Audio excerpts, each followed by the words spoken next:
নমস্কার। এবার থেকে কিন্তু কেন্দ্র সরকার ও রাজ্য সরকারের যৌথ প্রচেষ্টায় বেকার যুবক যুবতীদের জন্য ২৫০০ টাকা ভাতা দিতে চলেছে সরকার। এমনটাই কিন্তু আপডেট উঠে এসেছে বিভিন্ন সূত্র মারফত থেকে। কি এই প্রকল্প, সমস্ত বিস্তারিত জানতে পুরো ভিডিওটি দেখতে থাকুন। চ্যানেলে নতুন দর্শক হলে চ্যানেলটিকে সাবস্ক্রাইব করে অল নোটিফিকেশন অন করতে যেন ভুলবেন না, এই রকম গুরুত্বপূর্ণ ভিডিও সবার আগে পাওয়ার জন্য। বেকার যুবক যুবতীদের জন্য বিশেষ ভাতার সিদ্ধান্ত নিল সরকার। রাজ্য সরকার কিংবা কেন্দ্র সরকার সাধারণ মানুষদের সুবিধা অসুবিধার কথা মাথায় রেখে বিভিন্ন সময় বিভিন্ন রকম প্রকল্প নিয়ে আসে। তার মধ্যে অন্যতম হলো লক্ষ্মীর ভাণ্ডার, কন্যাশ্রী, যুবশ্রী ও বার্ধক্য ভাতা প্রমুখ। এবার আরেকটি অভিনব প্রকল্প নিয়ে এলো রাজ্য ও কেন্দ্রীয় সরকার মিলিতভাবে। এই ভাতার ৬০% খরচ রাজ্য সরকার দেবে আর বাদবাকি খরচ দেবে কেন্দ্রীয় সরকার। এই অভিনব প্রকল্পের নাম এমপ্লয়মেন্ট এক্সচেঞ্জ প্রকল্প।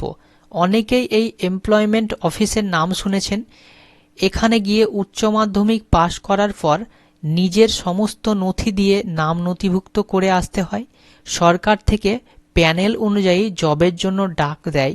তবে বর্তমানে এই রাজ্যে চাকরির যা অবস্থা, লাখ লাখ যুবক যুবতীরা বড় বড় ডিগ্রি নিয়ে বসে আছে, কিন্তু কোনো চাকরির দেখা নেই। হয় পরীক্ষা ঠিক মতন হয় না, নয় পরীক্ষা হলেও নিয়োগ হয় না।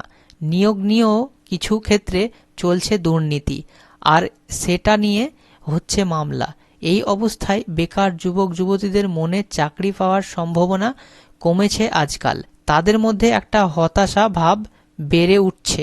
এখানে আরেকটি বিষয় আপনাদের জেনে রাখা দরকার, কেন্দ্রীয় সরকার কিন্তু পুরোপুরি টাকাটা দেবে না, দেবে শুধুমাত্র ৬০% সংশ্লিষ্ট রাজ্যের ক্ষমতাশীল সরকারকে, বাকি ৪০% টাকা দেবে কেন্দ্রীয় সরকার। কেন্দ্রীয় সরকারের তরফে ইতিমধ্যেই শুরু করা হয়েছে স্বকর্মস্থান নির্দেশিকা। এর দ্বারা কেন্দ্রে যে বেকারদের নাম নথিভুক্ত থাকবে ও পাশাপাশি যারা এমপ্লয়মেন্ট এক্সচেঞ্জের কর্মসংস্থানমুখী ট্রেনিং প্রোগ্রামের অংশ হিসেবে বিভিন্ন প্রশিক্ষণ নিয়ে থাকবেন, শুধুমাত্র তারাই কিন্তু এই টাকাটি পাবেন।